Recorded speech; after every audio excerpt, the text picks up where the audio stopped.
Dads Podcast, a podcast for guitar people by guitar dads. This week, a swift rift, hold my hand. It's been 1 week since Dave was stunned at this show. Josh Scott makes you hard, and it's the end of music as we know it. Voices are being destroyed this week on the Guitar Dads Podcast. Now, the dudes who will always give it to you raw, Matt and Dave. Hello, everybody. I'm Matt. I'm Dave, and you didn't like that? You didn't dig that intro? I loved it. It was a brilliant intro. What does it take to convince you? No. I was laughing over here. You didn't see me. I was trying to be quiet. I was way off the mic. It's been the years that we've done this. Yeah, It's been anyway. It's been 1 week since we podcasted. It has. It definitely has been. It's been chickadee China. Yeah, that was a tough one to get through. All right, well, welcome to the show, and thank you to our loyal listeners. And if you're new here, thanks for checking us out. And we really appreciate all you guys that listen to this show each week. Everybody knows where they can find us at Guitar Dads Podcast on Instagram, and come join the Facebook group. And also, on YouTube, we post the pod on YouTube, so go check it out there if that's your thing. And on X as well, at Guitar Dads Podcast. And if you want to see some cool guitar caves, go to YouTube and watch this podcast. If you want to see some cool guitar caves, go to YouTube, type in guitar caves, and don't look at ours. If you want to see some cool, like a cool guitar like thing, go to YouTube and type in Rick Beato. That's right. And then you can see a cool guitar cave. That's right. A studio. You want to see a cool studio? Yeah. You go. Yeah. And a special thank you to our patrons. If you want to support the show, go to patreon.com/Guitar Dads Podcast, where we would greatly appreciate your support to keep this train rolling down the tracks. Yeah. And I think that's it. Did I get everything, Matt? Shall we always get into it? You're getting much better at this. I mean, I hope so. After all this time, a long time. We've been doing this a long time. What does that remind me of? Oh, you were talking to Brad Delp that time. That's right. It's been such you saw long Beetlejuice, time. Right? Didn't you see Beetlejuice? And you went. That's when I met Brad Delp. Yeah. And he said to you, "I've been doing this a long time." A long time, yeah. Yeah. Well, my brother said that to him, and he said it to the two of us. Yeah. Yeah. He said it to the two of us. My brother said to him, I was just kind of starstruck. I don't know what the hell I was saying. And my brother said, like, "Oh, your vocals on a long time are just amazing." And he goes, "Thanks, man. I've been doing this a long time." and we're like, ha, ha, that's the funniest thing I've ever heard in my life. And then we walked exactly. And you walked out. Yeah. Anyway. All right. Rest in peace. Shall we? Amazing. Rest in peace. Oh, what a singer. All right, shall we get into it? Yeah. What's with the delay tonight? I didn't hear Come on, Dataverse rocket. Let's go. Let's hear it. Did we not fuel up the rocket? What happened to the rocket? Okay, look, this is like oh, there we go. This is like NASA. Did it go? This is like NASA when they abandoned the launch. They abandoned the launch. Uh-oh. What happened? Did NASA have to abandon the launch of the Dataverse rocket? Oh, my God. All right. Well, we're not going to the Dataverse. I thought I heard something for a second. Did you hear something? Well, we hope. I hope when we release this, you're not just hearing like a tons of rockets going off in the background. It probably will be. We'll see. We shall see. Man. Anyway, there it goes. Did you just hit it? No. Okay, I just heard it now. Okay, so did we make it up in space, or did we like explode like the Challenger? I don't know. Oh, God. Too soon. Yeah. Well, it was like a long time ago. All right. Well, here we are. We made it, possibly. Did you hear? I feel like every single week we're talking about some new biopic, however, which way you want to call it. Biopic. This one hasn't been filmed yet. This is going to be Scorpions biopic. Scorpions. Yeah. What an awesome band, the Scorpions. They're so awesome. Killer band. And they're old and they're still rocking. They're German, mid right? to late 70s. Yes. Yes, they're German, Yeah, and they're German. incredible.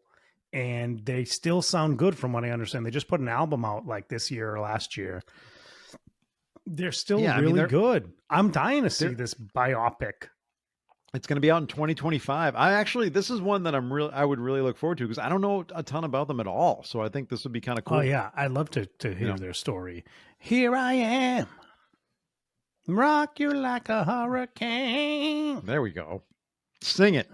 That's it. That's the song. Right. In case you guys didn't know who the Scorpions were, that's who they are. Yeah, there you go. That's like the song. Well, that's actually not even their best selling. No, it's not, but it's single. Awesome. And their guitar playing and their guitar work and their guitar harmonies that they do, they're just an incredible. Oh, they're great.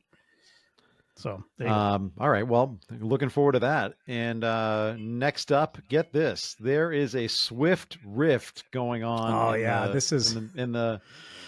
Yeah, yep. you this has been making the rounds. Yeah, making the rounds. Yeah, but we got to talk about it because it's hilarious. Oh, we do. So Taylor Swift and none other than Dave Grohl himself have gotten into this, not directly to each other, but to their audiences. And I hate to say it as a big Foo Fighters fan, I think Dave Grohl started the whole thing. I'm going to read the quote here. And if you got young kids listening to this, block their ears because I'm just going with it. You're just going to say the swears? Okay. I'm just going to say it. I know that we were joking about the Taylor Swift tour earlier. I know that she's on her Eras tour. I'll tell you, man, you don't want to suffer the wrath of Taylor Swift. So we like to call our tour the Errors Tour. We've had more than a few eras, and more than a few fucking errors as well. Just a couple. That's because we actually play live. What? Just saying. You guys like raw live rock and roll music, right? You came to the right fucking place. So there you go. And then Taylor. So with that, shoots back this whole thing. Taylor shoots back. You want to read Taylor's quote? No. You keep reading. You want me to read Taylor? You want me to do a Taylor do it in Taylor impression. I'm not going to do a very good version of Taylor then just Swift. Read it. This is an unforgettable moment. Not just this is Taylor says this live in London on stage. Live in London. Yeah. This is an unforgettable moment in not just my life, but every one of my band members, every single one of our crew, my band who's going to be playing live for you for 3.5 hours tonight. They deserve this so much, and so does every one of my fellow performers. And you just gave it to us so generously. We will never forget it. Yeah, who will be playing live for you, she says. I believe it. I believe that they play live. I'm sure they're all on a click because she has a lot of media going on and a lot of things happening. I'm sure there's tracks. I'm sure they're all playing. Guaranteed, I'm sure it's a big orchestrated thing. But I actually do believe that these people that will work for Taylor are playing live. I actually believe. I agree, and I agree. We've watched so much live stuff on YouTube and such. Yeah. I mean, but her kind of performance, and I'm not condoning this because you know how I feel about it. Her kind of performance kind of needs tracks here and there, right? So, yeah, that's what I'm saying. So I'm sure there's tracks going on, but it's like this is what it is. Like this part of the show, right? It's part of the show, and I think that, like you said, the musicians themselves, like the guitarists, the drummers, everybody's playing live. I think. The clips I've heard, it sounds like a live band, but who knows? I mean, I don't know. Maybe they're not, but you know, I don't even know. I only see clips of her. I don't see clips of her with a band behind her. So maybe it is tracks. I have no idea. I don't know. Yeah. So go watch. Was it the movie or whatever? Cause I watched it with the kids again when we streamed it. It's good, but you do get to see a lot of the musicianship going on back there. The Eras Tour movie. Is it on Netflix or something? I haven't seen it. I forget where I forget where it is, but anyway, go watch that because it's definitely, and I'll tell you, if you pull up some different clips from different shows, maybe it's just the psychology of it. Cause I think it's live. It sounds different. So do you think it doesn't sound like the same kind of? Like, I agree with you. So but I mean, but that doesn't mean it's not tracks. I mean, there could be tracks that were pre-recorded. I mean, that's totally fine, right? Yeah. It could I mean, it could be that too. So I don't know, but do you think in? This is where we get into our speculation? Do you think that this was all manufactured kind of publicity stunt, just Dave Grohl having a little bit of fun? No, this one I think is real. And I don't understand why. Like, what Yeah, what does he have against Taylor Swift? Like, what does he have against her? Yeah, why would he? This is why I think like it's probably like just a little joke and they're having a fun time with this. They might be because they're both touring Europe right now. Yeah, that could be it. Like, but Dave Grohl is also someone that likes to draw attention to himself. He just is, right? So and he just likes to say what he likes to say. Of course, he doesn't need to. One of the biggest rock bands in the world, but he is someone that likes to draw attention to himself. He just is. He does. Right? He does. So I can see that, he wanted to say this for these reasons. And maybe he knows something that we don't know about the Taylor Swift tour. Or maybe it is. Maybe maybe he knows some of the musicians that play with her, and he knows something we don't. I don't know. And maybe he just felt like calling that out. You never know. It's kind of an interesting thing, but it is funny. Like, it's just funny. It's just funny. All right. Well, you know what isn't funny? Because we've been talking about this on many a show, and the reality is this is going to be unavoidable, and it just with every day comes more information about AI and how it's involved itself in music. Yep. And I got to point out, Rick Beato just put out a video on this. I haven't watched that video, like but it's like trending. It's good. And everything. It's good. Actually, I think I agree with most of his points. All right. So what we're talking about here is Universal Music Group, which is the world's biggest record label, announced plans to offer its artists AI models of their own voices. So basically, they're working with this startup called Sound Labs.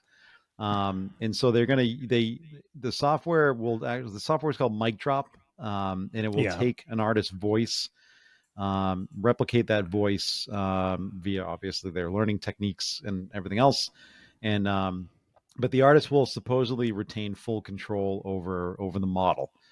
And I've read some stuff on this. Some applications include, like, I think I read John Bon Jovi being mentioned. Like, oh, look, John Bon Jovi can actually now, like, he needs it.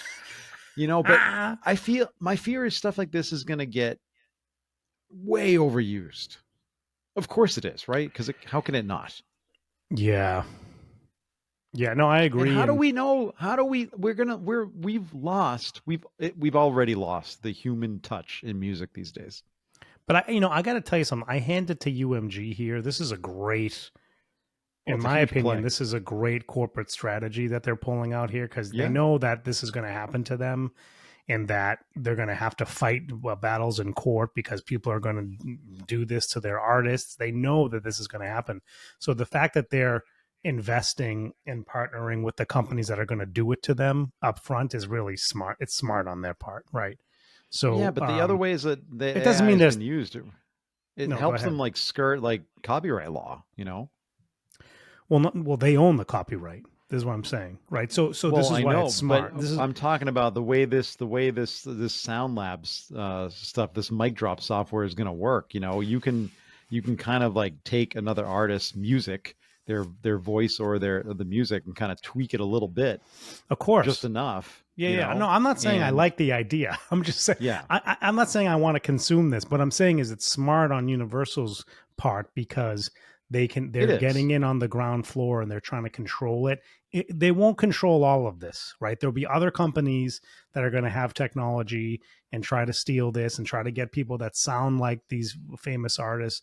But the fact that they're kind of trying to get ahead of it and say, like, okay, this is one of these cutting edge companies that can do this work. We're going to partner with them, and we're going to control it from the beginning.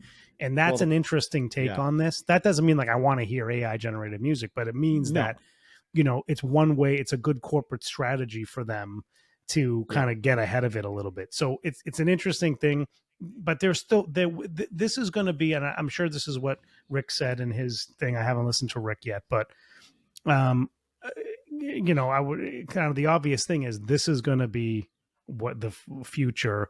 There's going to be all kinds of stuff kind of popping up. You're not going to know what's AI generated and what's not. It's going to be kind of difficult for the consumer, and I think it could. Right? I think it could really impact stuff negatively. I think it could. So, well, I think he talked about that in the sense that how far will AI go? This is the copyright thing I'm talking about, like being able to like just take a little bit of an artist's uh, material, whether it's the vocals, music, yeah, whatever, and tweak it just enough. Now you're creating like an AI generated song, yeah, a whole album, an entire artist, that's slightly based off of somebody that already you're right. exists, Yeah. and you're putting it out there, and you're Well, they did this. essentially kind of, Yeah. you're violating copyright law without violating copyright law. Well, that's what I'm saying. So that's the thing, right? And they did this already with John Lennon, right? Like they did this. They were able to kind of AI that song that they Yeah, but put that was out. all okayed by Yeah, but that's what this by is as well. This is also this okayed by in this them. case, in Yeah, this in this, application. but yes. like you're saying, like there's going to be other things that pop up where it's not. Yeah. And it's going to be a constant battle. This is just it's going to be like whack-a-mole, right? That's what it's going to be like, and it's going to be very difficult for them to get control of it. But there's probably AI tools they can deploy to make sure that people aren't AI copying their artists, right? So that's going to happen. But what's really interesting about this to me is, after death, right? Like yes. So when these people die, there's this potential of putting out new music with people who are dead, right? Like there could be a whole John Lennon album, right? It's kind of crazy when you think about it, but it's like, I sadly think, and I hate saying this, but there is a market for that, and there'll be a huge market for that. So this is what I'm saying. This is a good strategy that UMG is putting into play. Yeah, it's a great strategy, and they're the biggest in the world. So it's a great way for they're being the first in here. I can't, and then I have to be honest with myself. If when all the boys of my favorite band Aerosmith are gone, if all of a sudden an AI Aerosmith record comes out, you'd be interested. Listen to that? Yeah, I'm going to be interested. You'd be interested. You would. And here's the thing. And I want to stab myself in the eyes for saying that. But here's the thing, Dave. Right? We just talked a few episodes ago about Queen and talks to sell their catalog for $1 billion. Guess what? Yep. Then the company that owns that can do whatever they want with it. They can do AI shit. Right. They can do whatever they want. Yep. So this is why, when I say this, it's like, maybe you shouldn't with these tools where things can just live on eternally and they can become new again. With all this technology today, maybe if you're an artist, you shouldn't be selling your catalog. Right? I never thought about that until just stuff, now when you said that. Yeah. See, so maybe with this stuff, you start thinking twice about it. Why? Maybe I just let my family, take this and why do I sell it off? So it's interesting. We're in a new world. It's the new frontier. It's going to be really interesting to see what happens. So yeah, I think it changes the whole. It's a really good point. I think that changes the whole legacy aspect of it. Yep. And if you're a big time artist, you have to think about the future, because once you're gone, you have no idea the advancements of technology and where this is going to go. Yeah. Yeah. And, you're seeing a preview of it now, and it's like, it's really, and of course, these labels that own the rights to all this music are very interested in it because they know that it's going to happen. They know what's happening. I mean, we talked about the Kiss is doing the whole, like, or they're going to try to do this whole, like, hologram tour. That's going to become, years from now, that's going to become like a mainstream kind of thing. Like maybe it's cheaper to go to a hologram show. Obviously it should be, but if you can't afford, or you can't get to see your favorite act locally because they're just not coming to your city, what a great way to go see the band. I don't know. I'm a little torn, and I hate saying it. No, I just want to clarify for like the attorneys out there. Name and likeness we don't is have any different. Attorneys. Name and likeness is because some attorneys might be like, what are you talking about, Matt? Because it's true. Because like when we talk about publishing rights, just because you have publishing rights to those recorded songs and even, into the songs themselves doesn't mean that you can AI songs. Because you could call, we'd have to consult an attorney on this, but my sense is that's name and likeness. That's not just publishing rights to a catalog. Right. So, but with Kiss, where they actually did completely sell their name and likeness. This why they did it. This is exactly It's why wide they did open. it. It's open season over there. Yep. No, it's a good point, but I think there's going to be, just like with every other technological advancement, there's going to be ways of skirting laws and getting around things. So they need to pass more laws about this, like, very quickly. They really do. They really do. And I'm not a big regulation guy, but this is one of those areas that it's serious stuff. You got to, just to protect everybody. Who knows where things can go. We are getting scared. I know this is crazy, but we are getting scarily close to the whole idea of like the robots are going to start taking over. Well, we joked about it a lot on this podcast is, eventually we can just have an AI created podcast and we don't have to do anything. So maybe I'll get better at guitar because I can just use AI to do it. Totally. And the podcast will be better too because AI can do the podcast. Oh, so yeah, screw that. We don't even have to record. I can just go sit and watch a game upstairs and we can just have the thing just give you whatever info we just watch the millions roll into our bank accounts. Yeah, that's right. This is going to be brilliant. Yeah. Which is going to be tough for us to take a cut like that, but that's okay. We'll go from the billions to the millions. It's all right. Well, you don't have to do any work. Survive. Yeah. Yeah. You don't have to do it. That's true. We can just, sit and drink whiskey and watch a couple games on TV. And we can listen to the we can imagine like how anxiously awaiting the week's podcast will be. Like, I wonder what we talked about this week. Yeah. What did we talk about this week? Yeah. Did I make another mistake? Did I make any good points? AI will eliminate all of my mistakes that I make. Well, maybe not. Maybe for authenticity, they have to keep them in. Yeah. Yeah, we do. Yeah, that's the important part of that machine learning. There is that they have to understand that one of us doesn't know what the hell he's talking about, and that's someone usually me. Yeah. Yeah. So anyway, me. Oh, it's you. But okay. Anyway, that's. But this is the final frontier, It's like space. The final frontier. Yeah. Anyway, hey Matt, speaking of the final frontier. Oh yeah. That wasn't a great that was not a great transition because I know where you're going. It's not a good transition. Let me try that one again. I got nothing. Maybe I can use AI to fix that. But anyway, this episode of the Guitar Dads podcast is sponsored by Copper Sound Pedals, a boutique pedal company building unique effects pedals by hand right here in Massachusetts. Yeah. And today we are putting the spotlight on the Polaris. This thing's cool, guys. This is a great pedal. It's an all-analog chorus built around those deliciously sweet BBD chips inspired by the small clone. Polaris implements a tone stack, vibrato, chorus toggle switch, and a volume knob to enhance the user experience. Plus, they've added a second foot switch to choose between two chorus depth settings on the fly, from subtle double tracking tones to the over-the-top seasick shenanigans. Polaris has you covered. And guys, we played this pedal. We love it. It's really good. For you guys, there is a 10% discount if you enter Dads 10 at checkout. Yes. We love Copper Sound. Go check them out. Yeah, this is a great one. I hope you guys are checking Copper Sound out. I mean, I think Alex and the gang, we always say it every week. We love these guys. You will too. You won't be disappointed. Yep. Go get you one. Go get you one. Definitely. Go get you one. Yeah, go get you one. So there you go. Nice.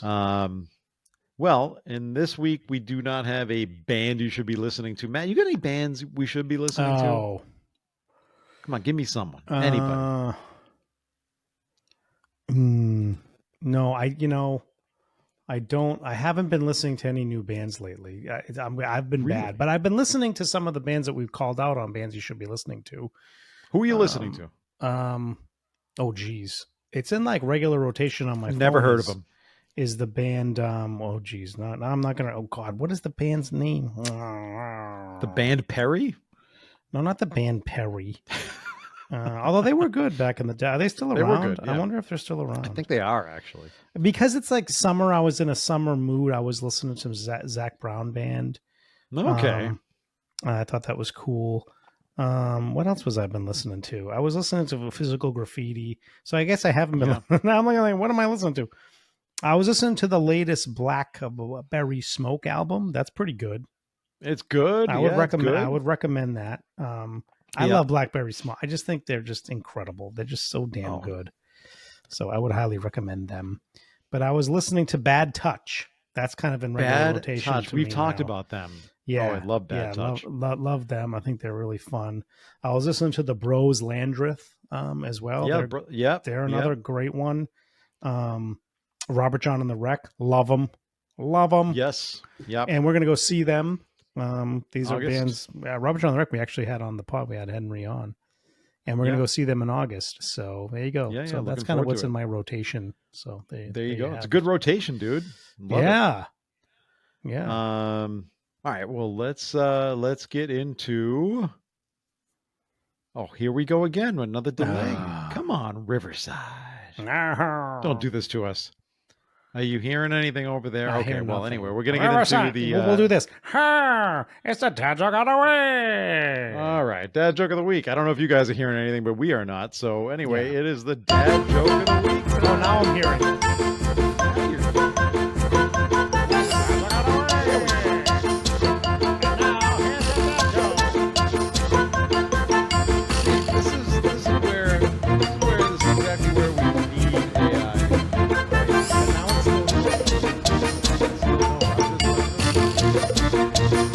There you go. All right. So we'll see. We'll be able to fix that. Hopefully, we'll fix that. Matt, I bought some shoes from a drug dealer. I don't know what he laced them with, but I was tripping all day. Oh, jeez. Oh, yeah. That's going to be a delayed laughter on that one too. Jeez. Is it laughter or is it bloop, bloop, bloop, bloop, bloop? It's both. Nothing wants to play tonight. Anyway. All right. Moving on. So, Dave, you went to a show recently. You talked about it on last week's pod, but what actually happened at this show? Yeah, I went last minute. Got to take my kids to their first show too, because it was it just all worked out the way it did. And last week saw Hootie and the Blowfish at Fenway Park, along with Barenaked Ladies, and Collective Soul and Edwin McCain. Yeah. So let's hear it. I'm not gonna wax poetic on this because I could go on all night, but I want to tell you the 90s are strong, man. The 90s are strong. They had some great. I mean, all those bands that you just named are awesome. But people are still really into them, and I'll tell you the demo at the crowd. The demo of the crowd was very spread out. So interesting. It was very interesting. There was old and new. I mean, it was like older people. I saw people in their 70s. All the way down to kids my kids' age and even younger. It was just a huge span, and so it was a long night. Started off with at 5 o'clock with Edwin McCain, went all the way to 11. So I mean, what a freaking marathon you put your kids through for their first concert. Yeah, well, we left. We had to leave early.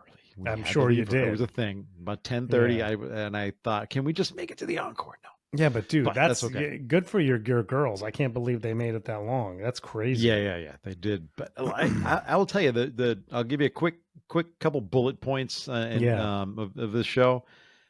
Damn. I mean, I forgot how good, and they are still great, Barenaked Ladies was and is. Now of course, Stephen Page hasn't been singing with the band for years.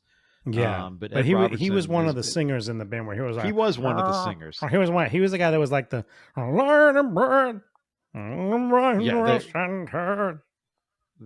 they sounded great. They put on a heck of a show. Have you ever seen BNL? It's a comedy. Oh yeah, show they too. were great. Yeah. Great show.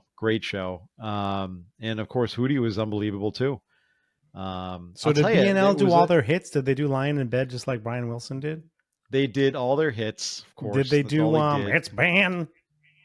They did that. Yep, they did that. They had the lyrics up on the screen, and the crowd's trying to sing along. Oh, really? That's those funny. Crazy songs. It was great. Oh, that's cool. And it was just a great overall, like a real fun night. I'll tell you though, there was some guitar moments. I was just gonna say, tell me about the guitar moments and what guitars were played, and how did that go? the dude from Collective Soul, I think his name. He's been with him since 2014. The lead guitarist, not the brother, not the singer's brother, but Jesse Triplett. Was rocking like a Les Paul custom all night. Oh, nice. I mean, the thing just looked, well, not all night, but most of the night, and it just looked so freaking badass, and the thing sounded great.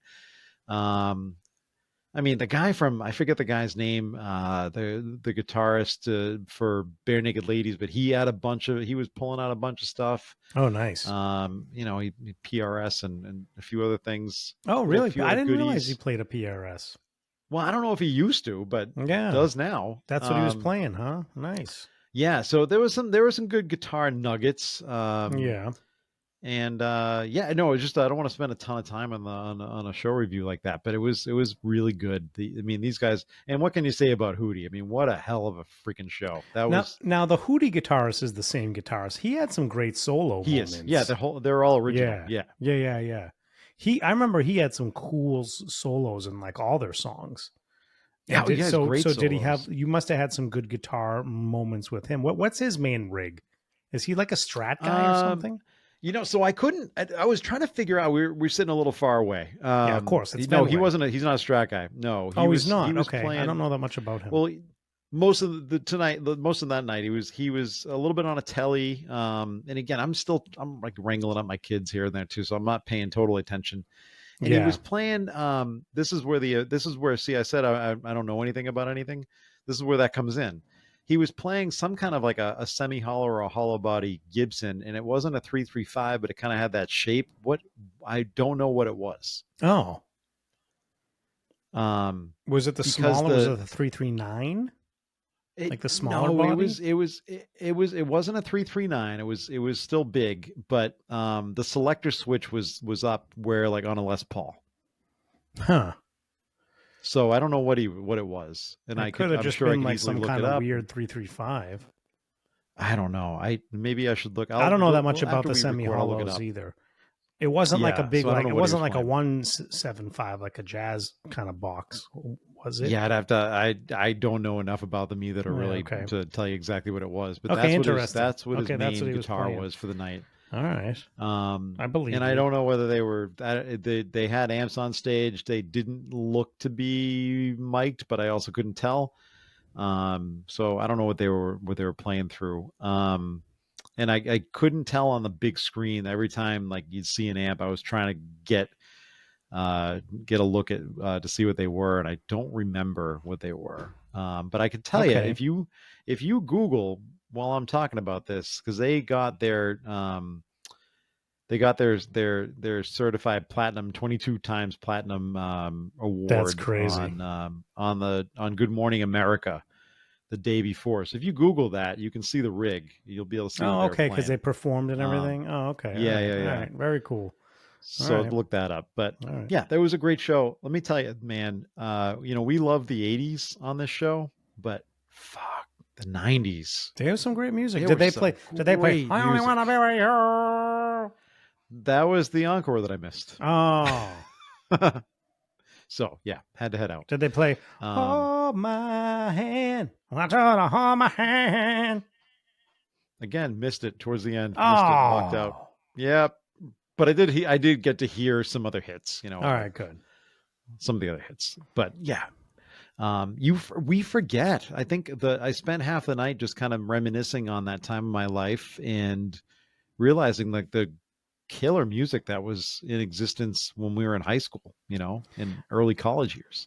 Yeah, well, I agree. There was a lot of great stuff, and it sounds like it was a nice little show you went to, Dave. It was. It sounds a great cool. Little show. It sounds really cool, man. And, did the dad thing, bring in the girls, and the girls really had fun, huh? Before they fell asleep. The dad thing? Yeah. One of them fell asleep. But no, she would not fall asleep, and that's what got me a little bit like, come on, just it's a freaking rock concert. You can't put your head down on mom's shoulder, fall asleep. Just fall asleep. She was dozing off.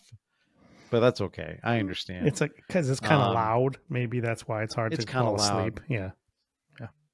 I'll tell you what was really crazy though, because that was the same day that the Celtics had their championship parade. That's so right, people on were in the Friday. city all day, and they were lit. Oh, I bet. It was pandemonium in the city on Friday. So Yeah. I was really happy I didn't go into the city on Friday for work. There was, So yeah, you don't want to be in there. There was a lot of drinking going on before the concert. I So saw a guy. um, There's like a thing that's gone like semi-viral where a guy jumped, he belly flopped into the fountain in the Common. oh, he did. I didn't see this. Yeah, some guy Wow. belly flopped into one of the fountains either in the public garden or the Common, one of those. Oh, that's Yeah, crazy. it's pretty funny. Yeah. All right. Shall we get into some gear? Let's get into some Gear? gear. Let's get into some gear. I'm not even going to try any sound effects for this one. Yeah, let's just forget about sound What do you want effects. to talk about? What do you want to hit? I don't know. What do you want to hit? Get a list. I don't know. What do you want to do? I don't know. What do Tons you of want? stuff we could. I don't know. Where do you want to go? It was a busy gear week. I mean, should we just let's just go through the list? Yeah, let's go through the list. Just let's go through top.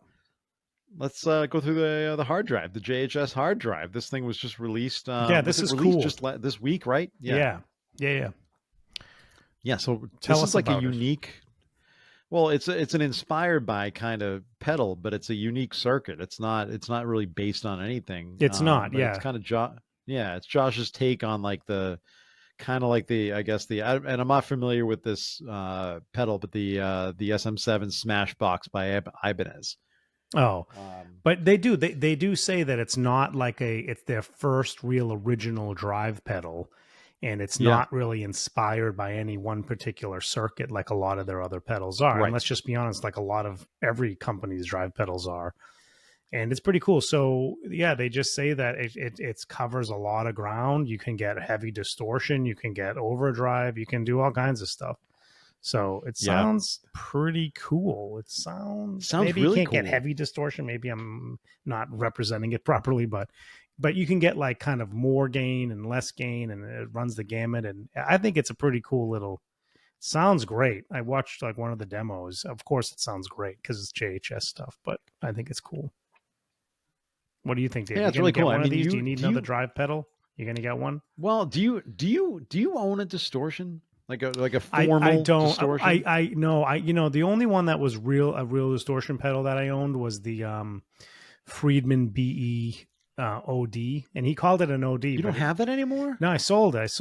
I didn't use it much you anymore. Sold it? Yeah, I sold it. But I had the Friedman BE OD, and that wasn't really an overdrive. It was really a distortion made to be played into a clean amp.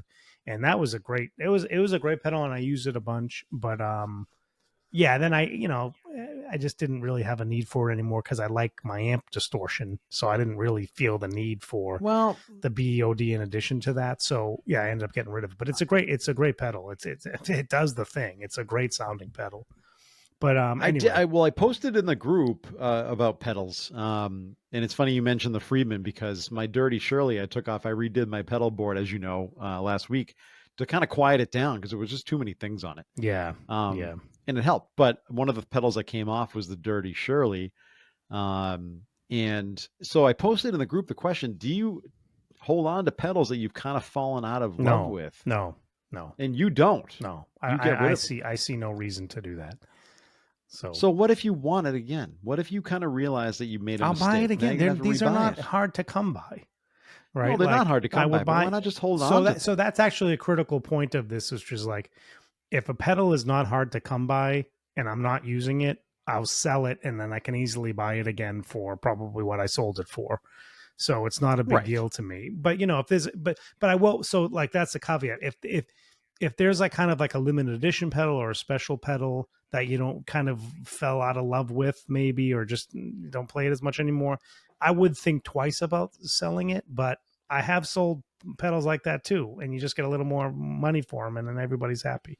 So yeah, if you're selling like a group of pedals and you're going to make a little bit of cash that way, but if you're going to sell like one pedal and you're pulling in like, $100, is that really worth, getting rid of it versus holding on to it? No, because one day you might just be inspired by it. Yeah, that's a good point. No, because you're like, individually, this isn't really worth a ton of money to me, but things add up over time, so it's what it is. But I will say this, that What I really hope happens to me is whenever my number comes up on King of Tone, that I get it and I hate it. So then I have to sell it for $600. Ha!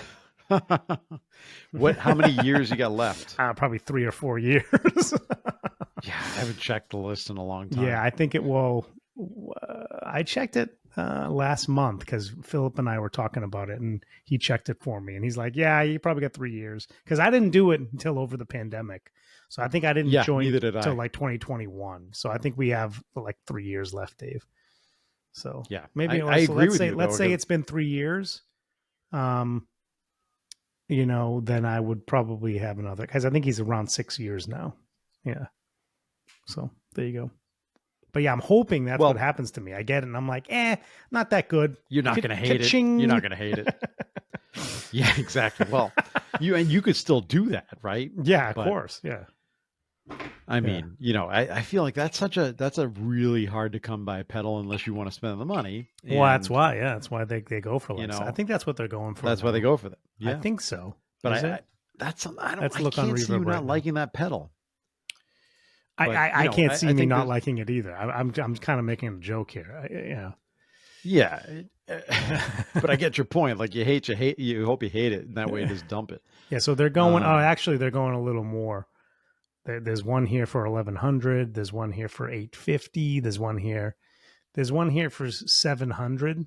So maybe they actually go for more like 700. Yeah. Would you consider? I mean, we've heard that the Pantheon Deluxe kind of breaks that mold. You really need to spend this kind of money. I don't know, Jim. I don't know about that one. Oh, but how come I can't get to the? Oh, because I'm not logged in. I can't get to like the you know how the Reverb gives you the recent sales. Yeah, you got to log in. But when I log in, I still can't see it.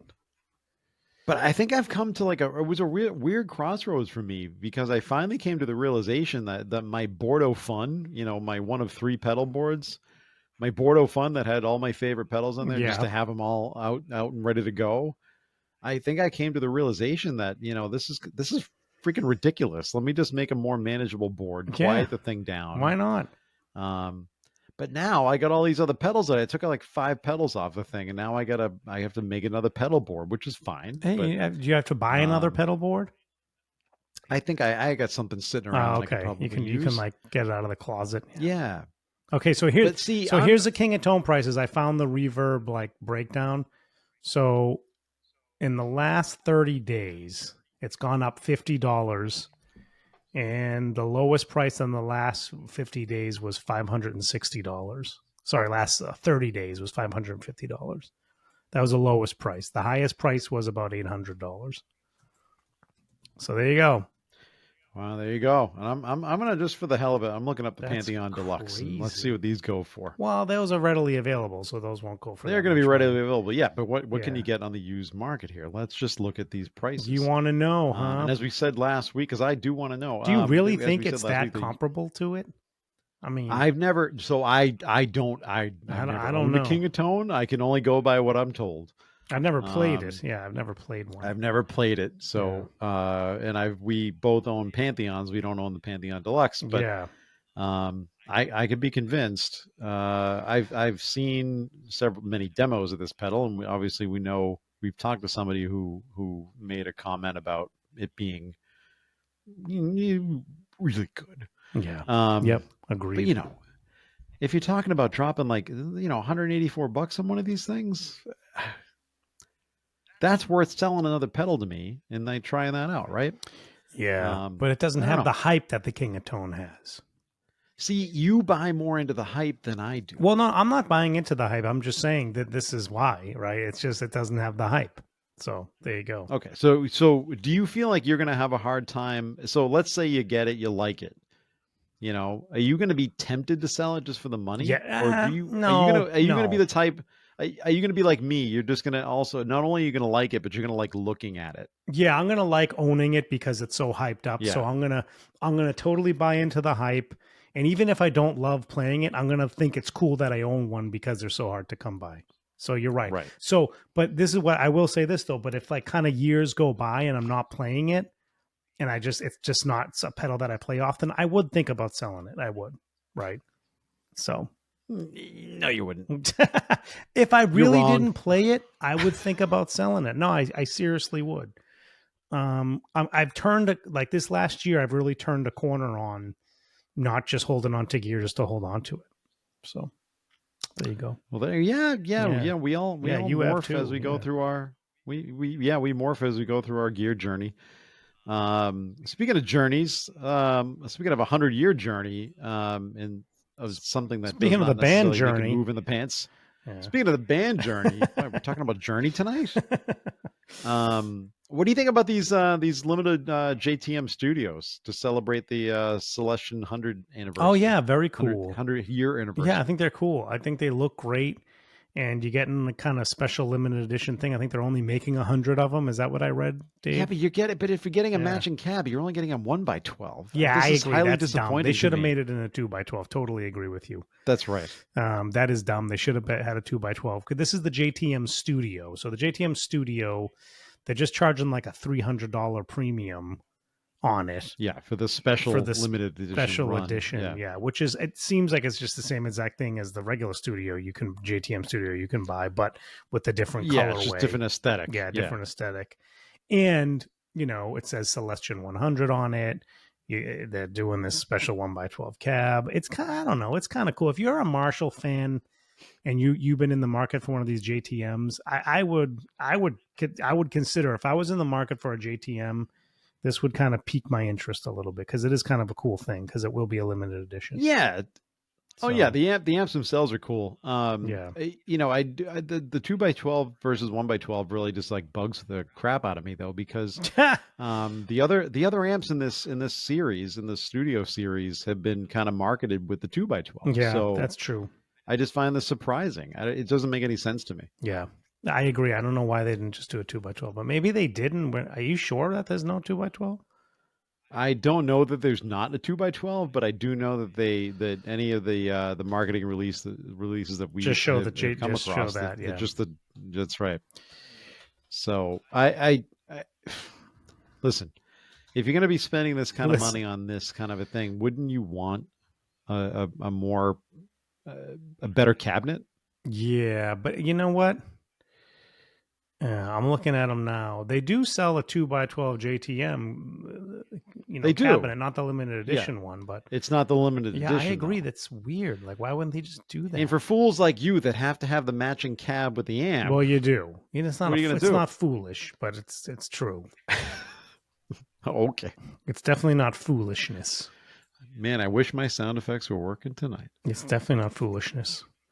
Do you think I need a JTM studio, Dave? Yeah, maybe I do. I mean, this is definitely it's in the realm of something that you don't have and you don't even come close to. Yeah, maybe you don't have anything that comes anywhere near it. So I think maybe I should get that. To me, if I want a Plexi though, I kind of am intrigued by the Friedman Plexi called the Plex, and I'm really intrigued by the PRS, by the Hendrix. Well, I do. I do. So my attenuator is showing up tomorrow. Oh, nice. And I did a nice little sound test because when the last time you were over and we were playing through the Plexi, the studio, the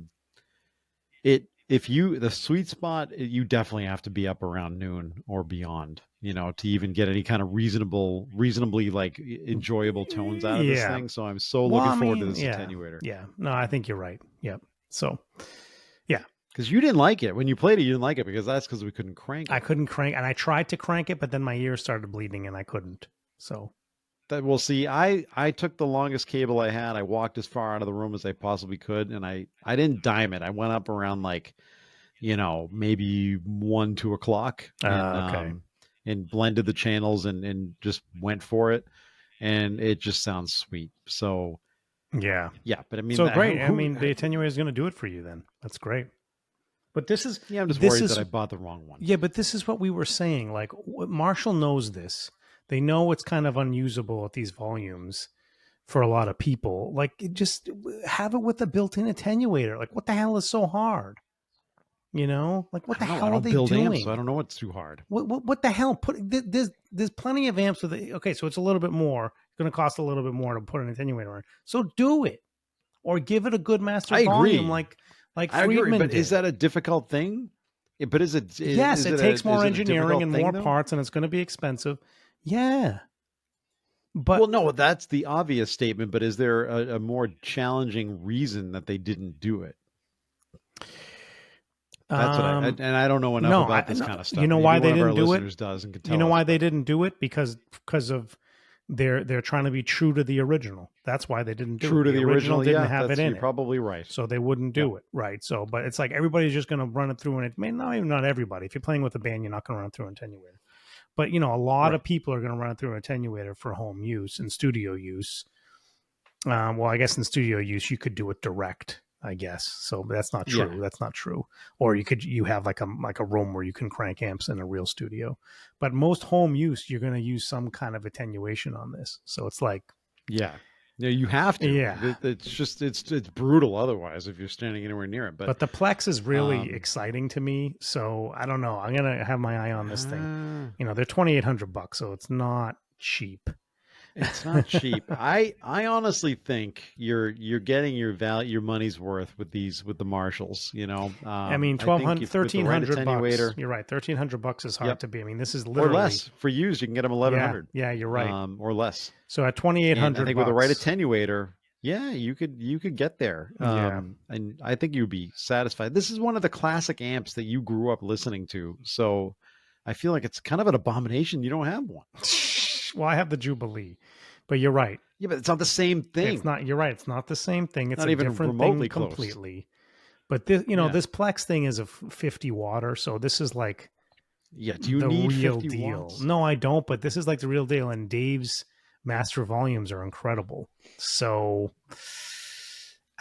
yeah. But like we've talked about, didn't he do something? Isn't there something about the something about the preamp section or something about the so he didn't put a loop in the thing, right? So because some people were upset that he didn't actually do that, but that's not true to the original amp either. So correct. And there's something about I can't remember. I'll have to go back and watch something about the way the preamp was wired or something like that.